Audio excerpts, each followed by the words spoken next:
All right, we are talking 9-6A, and we are talking with Wylie East head coach Marcus Gold. And coach, another 10-win season in the books. You gotta love those double-digit win seasons, and you put back-to-back ones for your Raiders. Tell me though, because we some of the dynamic players that I remember going out and shooting, especially that Saxy game. You can't put a Wylie East uniform on no more because they graduated with Fisher gone and Henderson. Talk about what you have to replace it and what you think you can stick in there. Yes, sir. Yeah, that was a really special class we had with Howard and Rome Jeffers and Sean Berry and Michael Henderson the third. That was I got here in 2021, so they came in as freshmen. That was the first class that graduating class that's come through here that bought in from the very beginning, and they're near and dear to my heart. Not only because they're great people, but they made a lot of great plays. Yeah, So no doubt. that was losing those guys. That's part of the process, right? Every year, we have 120 freshmen come in. So, by the time they're seniors, we're going to lose 35 seniors every single year. So it's never it's always kind of reloading and seeing what you got. And that's what's great about coaching. I'm sure you hear that a lot is the puzzle to piece it back together again. That's always just such a fun process that you get to go in, and I think we do have some pieces going into next year, and looking forward to it. I was going to say the one thing that I don't admire about you coaches is that so many names you have to remember throughout the year. It's not like you got a baseball squad of nine guys you're throwing out there. You got 53 names you got to remember. But this year be a little bit easier because two of your better players have the same last name. Talk about those Porter boys and how they might help you out this year. Yeah, same thing I was talking about with those last ones. Two guys that have come in and bought into the program, and um, Amir, he to me is one of the most improved players I've seen over the course of the last year. Just his ability to catch balls in traffic, high point balls in the goal line.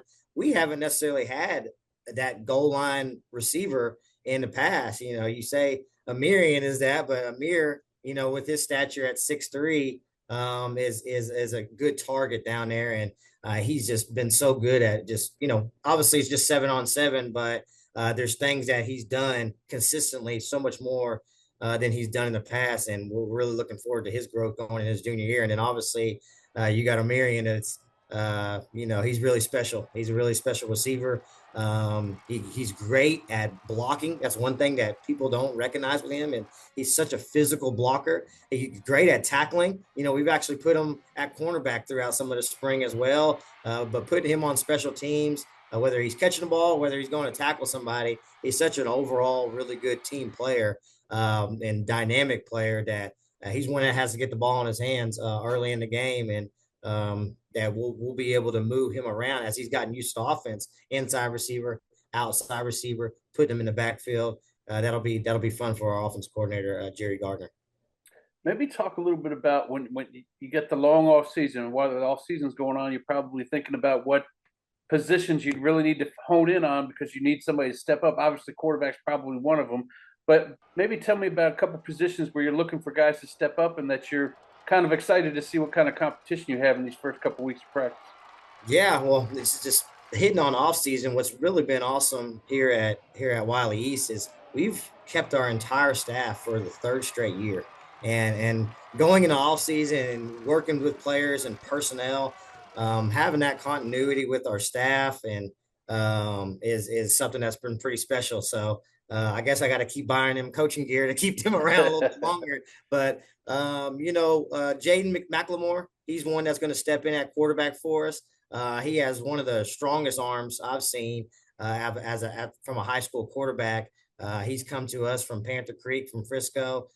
He's jumped right into the system, and we have some dynamic receivers, as you know, Toy, who's going to be a junior, runs a 10-4, a 100. Obviously, you have the Porter boys, John Conley, King Baribe. We're not shortage of receivers on our offense, and having that guy back there that can deal it out to those guys is something that we needed, and I think we have that right now.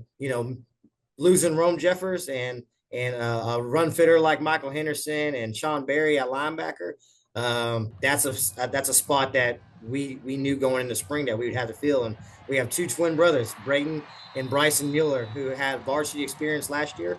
One of them started in the first playoff game against Forney, played the whole game, so they have experience. I think we'll be able to plug and play there. But we have a lot of guys back on the offensive line, a lot of guys back on the defensive line. I'm a DB guy. I play DB. I coach DBs, but I know the game's won in the trenches. And if you don't have the big boys up front, no matter what, you're going to struggle. And I think we do have some bigger fellas up front that will hold it down. Well, finally, let's talk about the district. Obviously, you guys in Saxony are going to be the big favorites like you have been over the last couple of years. But what do you see in this district, and how do you guys? I mean, again, 9-team district, so you don't really have much time to jack around before you get right into the middle of things. So, talk about going into this district and what you have to do to stay back up, get back up on top. Yeah, I got a feeling this was one of the year. I think in the past it was kind of the two-headed monster going in this district, but I feel like Dave Campbell's kind of flipped the coin this year because it's wide open. It really is from the top to the bottom. I think you're going to see a lot of weird situations in our district, whether somebody beats somebody, but that team beat this person.